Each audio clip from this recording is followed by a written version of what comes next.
Ladies and gentlemen, how y'all doing today? I am Maurice Mo Bowie, and welcome to the fourth episode, the Quattro Episodio of the Financial Literacy broadcast via YouTube titled FACTS.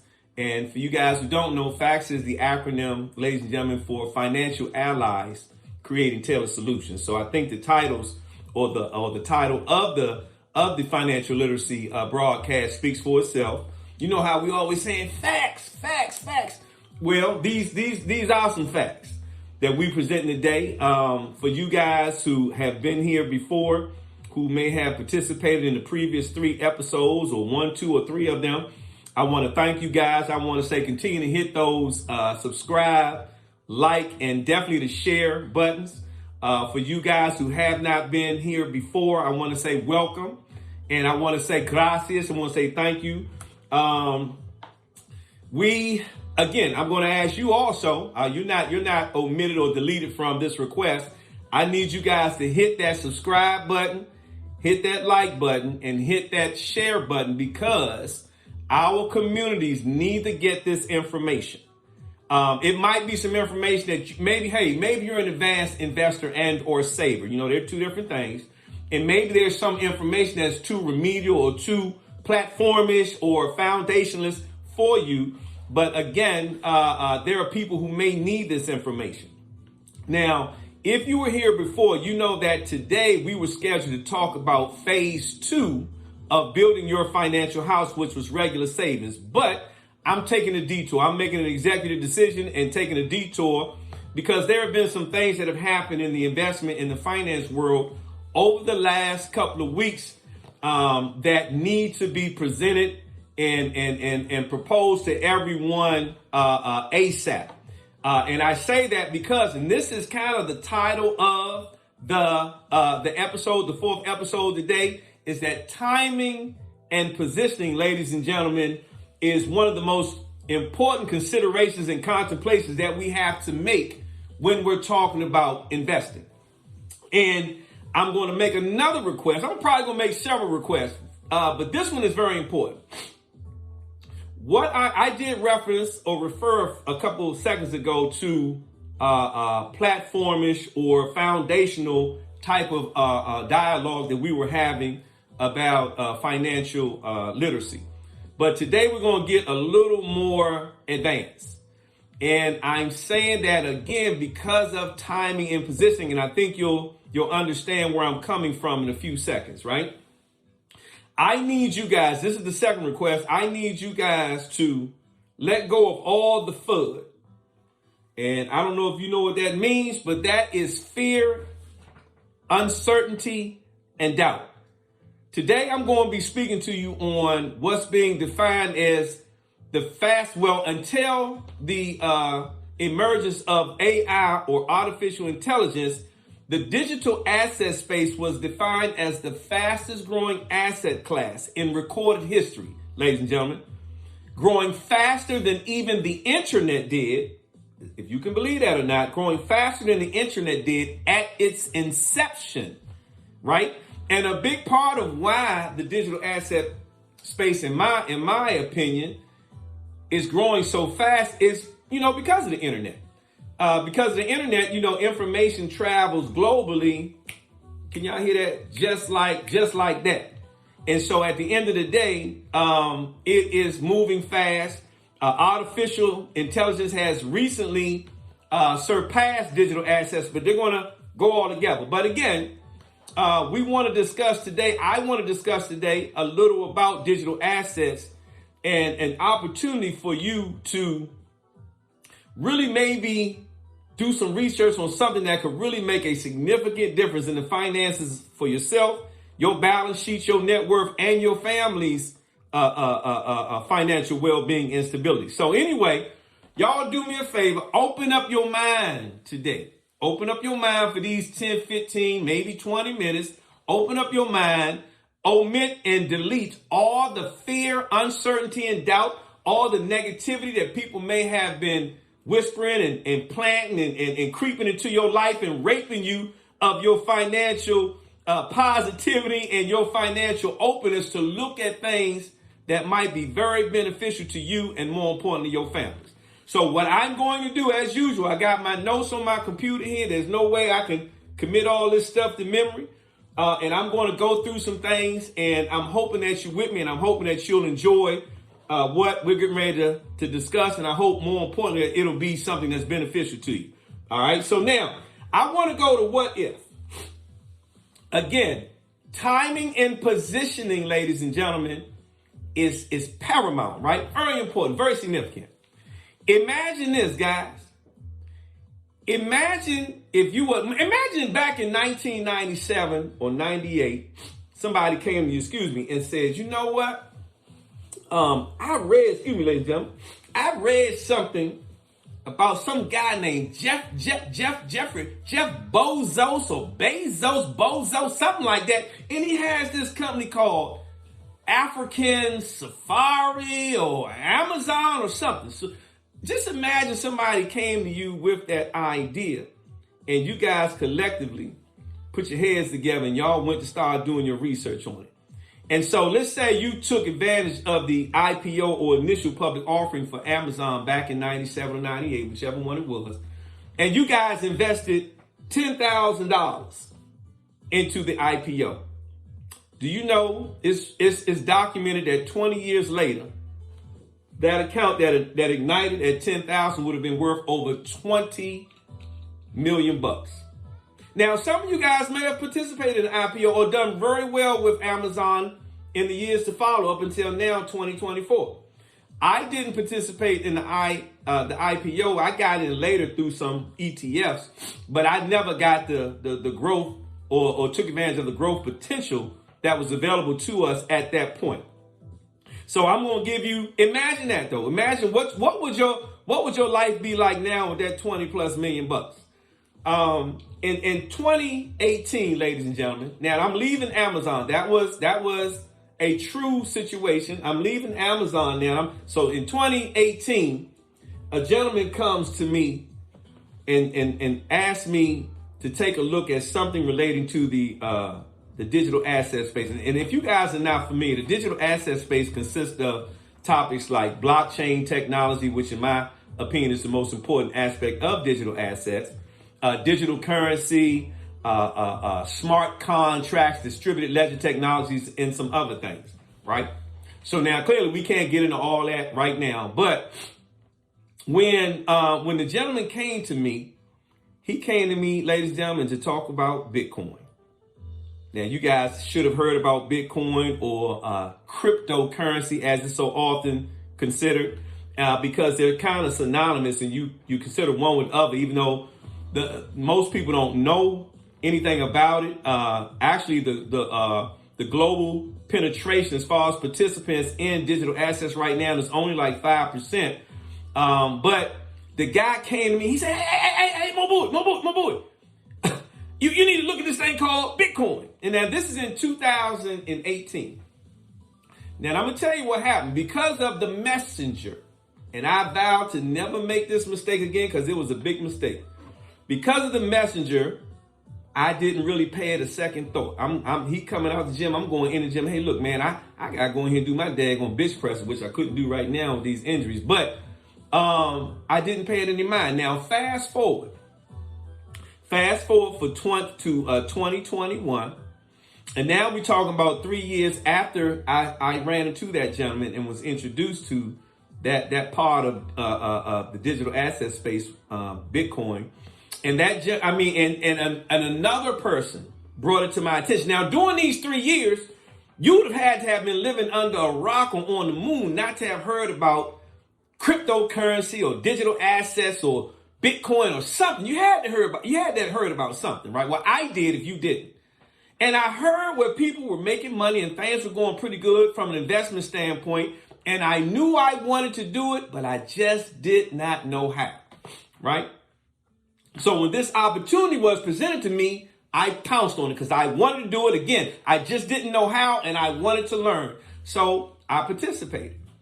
So now in 2021, ladies and gentlemen, at the time, when I looked into, investigated, and researched what the price of Bitcoin was at that time, it was close to $69,000 per token. 69,000, right? And so I messed around and grew a brain. I said, let me go and check and see what that joint might have been trading for at the time when it was actually introduced to me 3 years prior. And ladies and gentlemen, it was at $3,200. So when I did my math, in those 3 years, I missed out on over 22,000% return over 3 years. So that was on average over 700 and some percent return over 3 years. 3 years in a row, not over 3 years. I'm sorry, 3 years in a row, 22,000% return over 3 years. And I vowed that I wouldn't make that mistake again. So imagine this, ladies and gentlemen. Now I've given you the Amazon example, and I've given you my true life example of Bitcoin and missing out on opportunities. Timing and positioning was very important, and I didn't take advantage of it. And it won't happen again. If I have anything to do with it, I won't be throwing out the message with the messenger and so forth and so on. And I'm asking you to sit up and pay attention and open up your mind, get rid of all the fear, uncertainty, and doubt, and maybe consider doing your research. I'm not asking you to commit a dime to anything outside of maybe buying a book or sitting down with a consultant. And let me say this, guys. I received my certification in blockchain technology and digital assets back in 2022. So I do consulting in the arena of blockchain technology and digital assets. And now that I mentioned that, let me say this. With facts, I am not coming to you I'm not playing a position as your financial advisor. I'm playing a position as one of the allies where we are, again, working together and giving each other, providing each other information that we can hopefully utilize and tailor, those isolated situations or that information, that significant information to our isolated situations, because my needs are different from yours and vice versa, right? So, with that being said, I'm going to go over some of these notes because we're already 12 minutes in. I mean, this time be fine. It's so much information. So maybe this will be part A of timing and positioning in the digital asset space. I'm going to try to break it off. I probably won't be able to get through everything, but y'all hanging in with me. Keep your minds open. It's like a parachute now. Remember that. It only works if your mind is open, right? So anyway,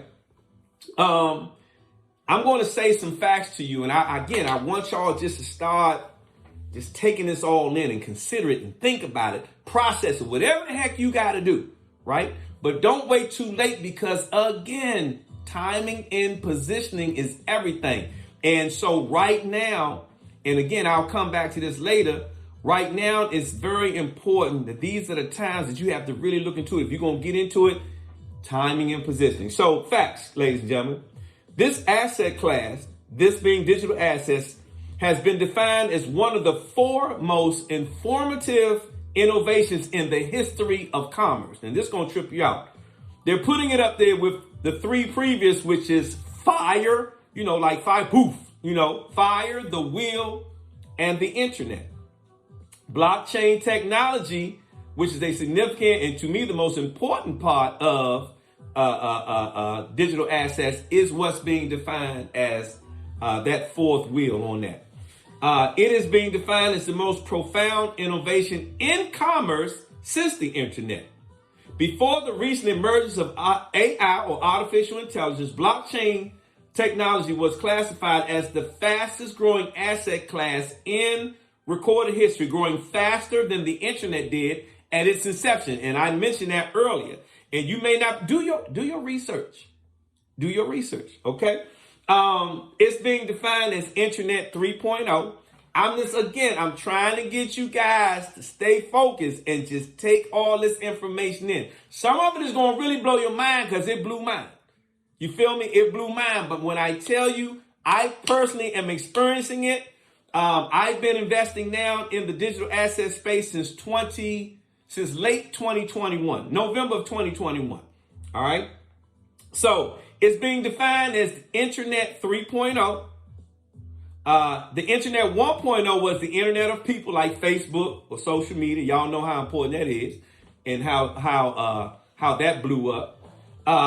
Internet 2.0 was the Internet of Things. Like, for an example, you have a internet, like on your phone, you use that to turn on the alarm on your house, or you go to a grocery store and they have that QR code or whatever you call it, and it tells the machine how much whatever you purchasing is going to cost. Or you got a dog who has a collar on and it has something against your phone that lets you know when the dog is trying to get outside the fence. You know what I mean? So that's the Internet of Things. So you got the Internet of People, you got the Internet of Things, and you have the Internet of Money. And that's blockchain technology. That's the connection and the communication of money, ladies and gentlemen. I hope this is making sense. So more facts.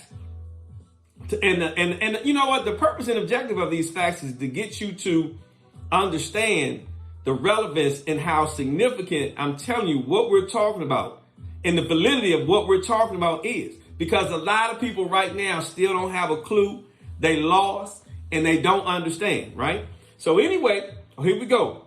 In 2021, Bank of America filed over 160 patents relating to digital payment technology or blockchain, right? Everybody know Bank of America, one of the biggest financial institutions out there.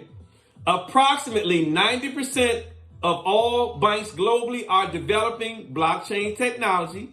They're doing it for a reason. In 2024, financial institutions and other companies will spend approximately $19 billion on R&D, which is research and development relating to blockchain. The majority of all major colleges and universities are offering courses in blockchain technology and digital assets. Blockchain engineers are said to be now the highest paid programmers, making around $175,000 per year. LinkedIn indicated that in 2021, U.S. job postings grew 1,000% related to blockchain technology and digital assets. Ladies and gentlemen, it's not a joke. I have a ton. I've been doing research. Like, when I got in, I wasn't just going to get in as an investor and set it and forget it. I mean, because I was in the finance arena and this was under my umbrella, because it's about money, right? I was biting at the bit. And they said, it was said, in all this day and the stuff I'm reading, you guys can contact me directly through consulting, and I can turn you on to these research places. But it was said that people like myself that have been doing value investing, because, you know, you guys who know me know I've been in the finance arena and have acted in the capacity of a registered financial advisor, registered financial consultant. I did my certified financial planners designation, the education portion at the University of Georgetown. It was said that people like me, 32 years, are old dinosaurs, right? And we couldn't catch on to this new market class. But let me tell you something, that's not true, not for me. When I saw it, I saw it. And they say that the age group, the largest age group that's participating in digital assets are between the ages of, it's either 24 and 35 or 25 and 34. Those youngins, ladies and gentlemen, are not playing. And guess what? They not leaving me behind. They don't care about no damn Berkshire Hathaway. Not saying things wrong with Buffett and them. Clearly his money says that. But I am telling you, there's a new wave that's here. The genie is out the bottle and it's not coming back in. You understand what I'm saying? So let me give you some example on some of the income potential. And I'm gonna try to get through this today, y'all. One of the ways that you can look at good investment opportunities is Economics 101. Y'all remember taking that in school, right? Supply and demand. If you have the supply to quench the thirst of a demand, that's going to create activity or usage. And what will that create? That will generate revenue, right? So if you have a situation where, again, you have the supply to, you got a solution. Let me put it that way. You have a solution to a real life problem. That is going to create people that need to utilize it or want to utilize it, sometime more importantly, which is going to create revenue. So when you look at the digital asset space and blockchain technology, it is a clear-cut, utility-driven token or asset, which means that there is a significant need for it. And I'm getting ready to give you a couple of examples of how it is. So right now, I don't know if you guys have ever heard of remittances or cross-border payments. Well, that's like, for an example, I'm from Ethiopia and I moved here because I got family back there. I want to make some money to send back home. That's retail remittances. That's me sending money back home. Or maybe I work in the foreign exchange market, which trades trillions, $5 to $7 trillion a day.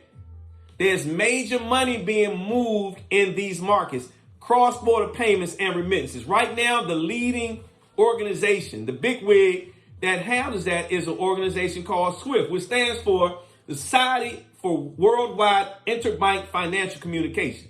Now, the SWIFT model, ladies and gentlemen, has been around 50, 60 years, so it's somewhat prehistoric and antiquated. And its bottom line is outdated. So right now, if you utilize the SWIFT, it takes, to move money, let's say cross-border payments, it takes 2 to 5 business days to settle that transaction. And the cost is averaging around 6 to 11% of what's being transferred. And in some sub-Saharan countries, it could be as high as 20%, right? But here comes blockchain. And what I'm doing is showing you a solution to a problem, or a supply to a demand, which again is going to create usage, which will generate revenue. Okay, so instead of 2 to 5 days, instead of using SWIFT, blockchain technology comes in. Guess what, ladies and gentlemen? Instead of 2 to 5 business days, it moves in less than 5. It settles in less than 5 seconds. Instead of 6 to 11% charge on whatever the amount of money you're moving, it costs pennies, basically nothing, to utilize the blockchain technology.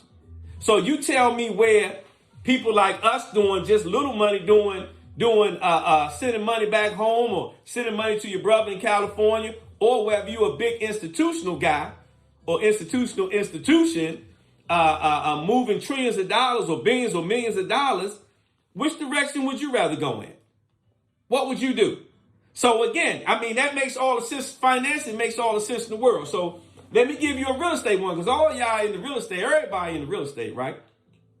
Right now, we live in what you call a trust economy, but there is no trust, right? Would y'all agree with that? We live in a trust economy, but there is no trust, which means that whenever we want to settle something like a real estate deal, if it's in finance something, you need auditors to check to verify what we're supposed to trust. Or you need, if you're going through the house buying process or house selling process, you're going to have what? Title searches, title insurance. You're going to have title attorneys, and all these things cost not just time, but they cost thousands of dollars, right? When blockchain comes into play, ladies and gentlemen, and real estate starts being tokenized, all that information on whether this person, the seller, can transfer the deed, or whether the buyer can actually qualify for the loan or has that money in the bank, all that's going to be authenticated on blockchain ledgers.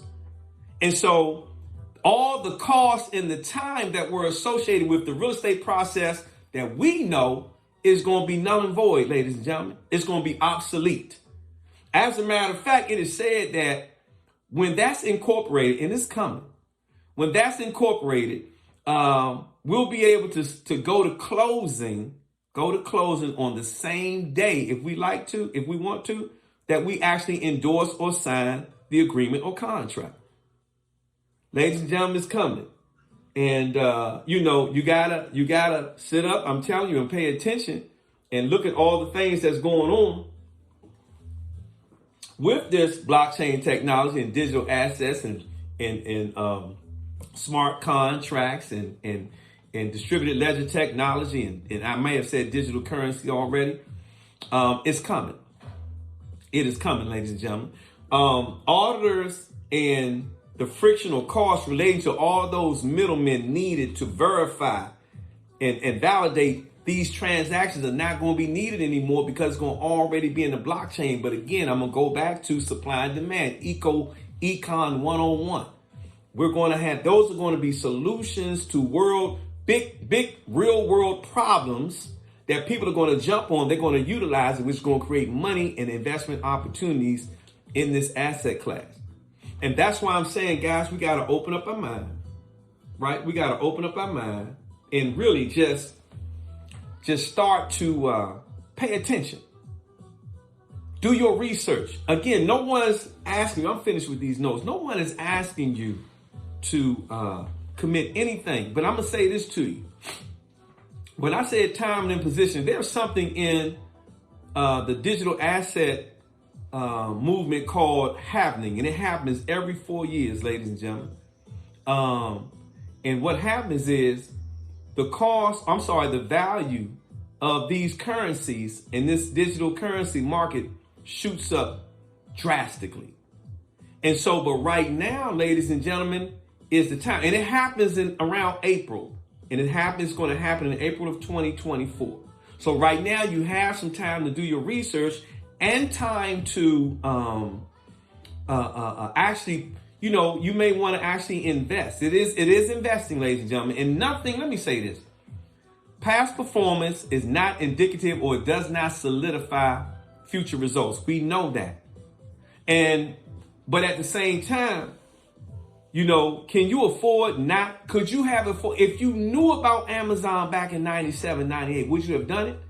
Well, those same type of opportunities, ladies and gentlemen, are being presented, but it's just in another asset class, and the asset class is defined as digital assets. Again, blockchain technology, distributed ledger technology, smart contracts, digital currency. I am telling you, ladies and gentlemen, you have to sit up. I personally, this is not hypothetical. I personally invested in 10 currencies last year, and I won in all 10.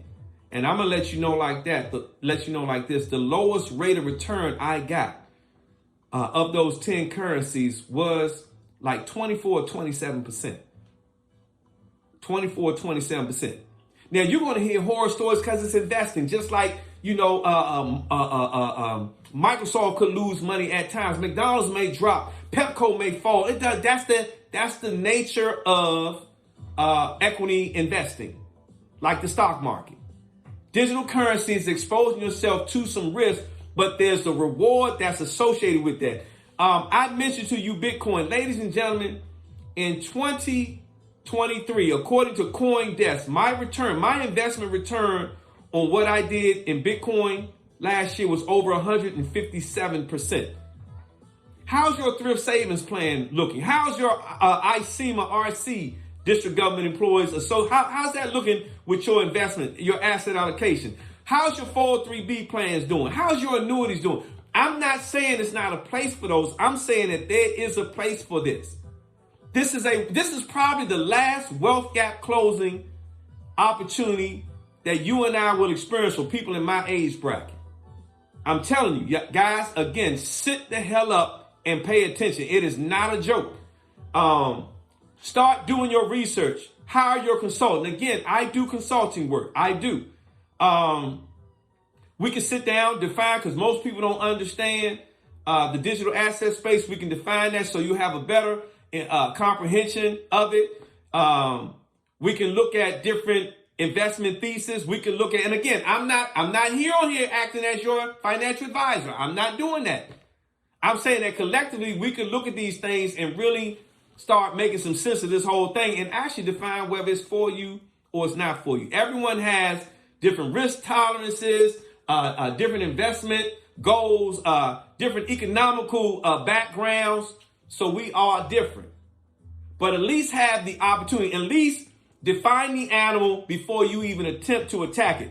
Don't sit there with what they call it, a paralysis of analysis where you don't do anything. This is some of the place that some of the wealthy, this is how they get wealthy. You owe it to yourself, ladies and gentlemen. And I thought that I owed it to you to come by and let you know, give you some insight, hopefully again, trigger or ignite some of them cerebral brain juices rolling in your head to make you say, you know what? I need to look into this. And no one's saying take your mortgage money, your kids' college money, but you and I both know we blow money.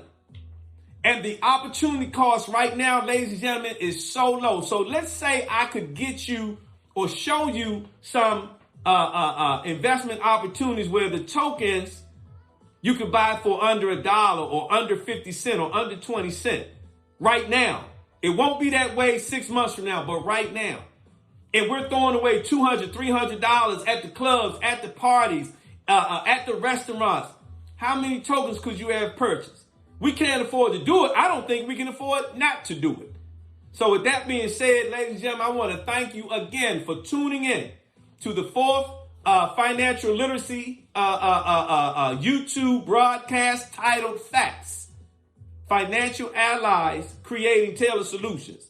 If it's anything I can do for you, you guys know how to reach me. I always give you my number. Y'all can reach me direct message or whatever. You can, hey, my number is 240-988-8950. Again, 240-988-8950. I am your man. I'm your brother, Mo Bowie.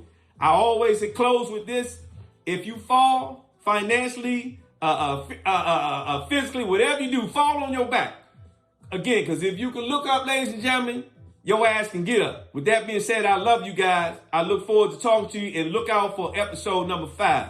Maybe we'll get back on that financial house piece and phase number 2, which is regular savings. Talk to you guys later. Have a great day and stay blessed.